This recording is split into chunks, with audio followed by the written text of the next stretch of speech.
Eh bien bonjour à tous les amis et bienvenue sur cette nouvelle capsule Grassmat. Je suis Alexandre pour le collectif Jean-Baptiste et aujourd'hui, alors que comme vous le voyez je me trouve dans un endroit vraiment très beau à l'occasion de ma pause méridienne alors que je suis en perte de travail, eh bien oui, j'ai de la chance d'avoir un métier qui me permet de pouvoir faire des pauses comme ça dans des endroits comme celui-ci. Et aujourd'hui je suis du côté de Corbie, dans l'est d'Amiens, dans la Somme. Et voilà, je souhaitais vous partager un encouragement qu'on peut trouver à partir des versets dans Daniel au chapitre 3, versets 17 et 18. « Voici notre Dieu que nous servons peut nous délivrer de la fournaise ardente, et il nous délivrera de ta main, ô roi. Sinon, sache, ô roi, que nous n'adorerons pas d'autre Dieu, ni la statue d'or que tu as élevée. » Amen.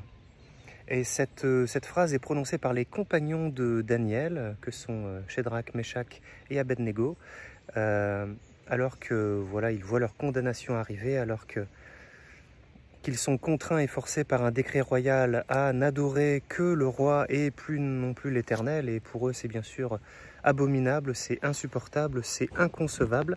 Et ils sont même prêts à mourir, ils sont prêts à envisager la mort, à envisager de périr dans la fournaise, car ils sont sûrs de leur Dieu, ils sont sûrs de leur croyance, ils savent ce pourquoi ils croient, ils savent ce en quoi ils croient, ils savent que leur Dieu est l'Éternel, qu'il est sûr, qu'il est fidèle et qu'il ne les abandonnera pas. Il est comme ça l'Éternel, il est comme ça notre Dieu, il est comme ça le Dieu de Shadrach, Meshach et Abednego, il est comme ça le Dieu de Daniel, le Dieu de Joseph, le Dieu d'Isaac, d'Abraham et de Jacob. Il est comme ça notre Dieu, il ne change pas, il est fidèle et il ne fait pas périr. Il sauve et il protège ses enfants. Et même encore plus loin, la confiance qu'ont ces hommes de Dieu en l'Éternel va jusqu'à dire, et même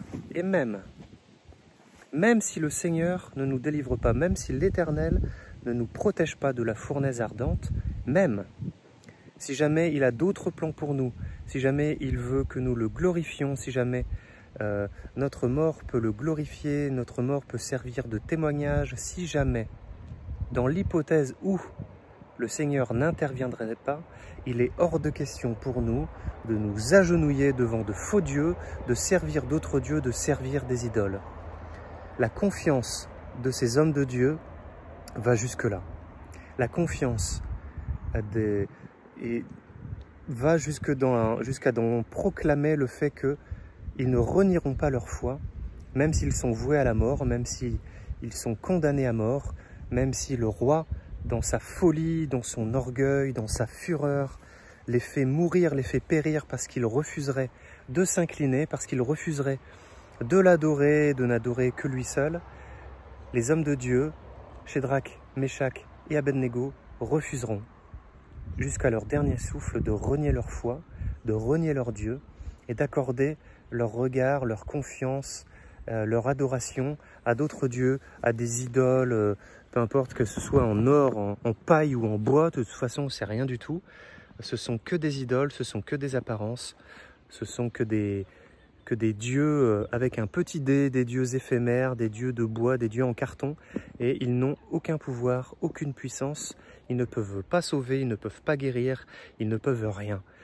Donc ils ont fait le bon choix, ils ont fait le seul choix qui ont assuré d'ores et déjà, qui ont scellé d'ores et déjà le salut éternel de leur âme.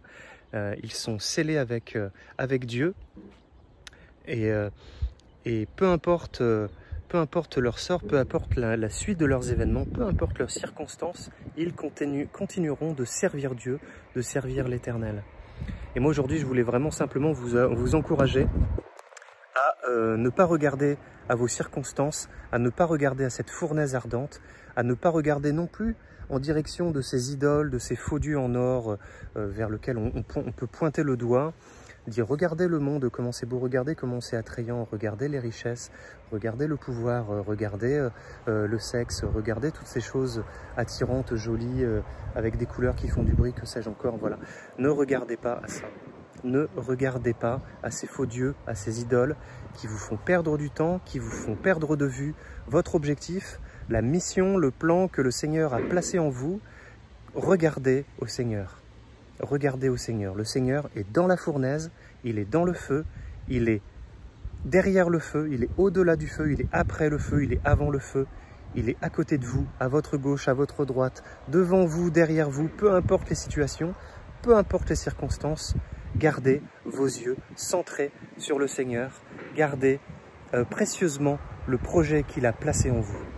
Amen. Voilà, c'est tout pour moi aujourd'hui. Je vais simplement finir cette petite capsule en priant pour vous, mes amis.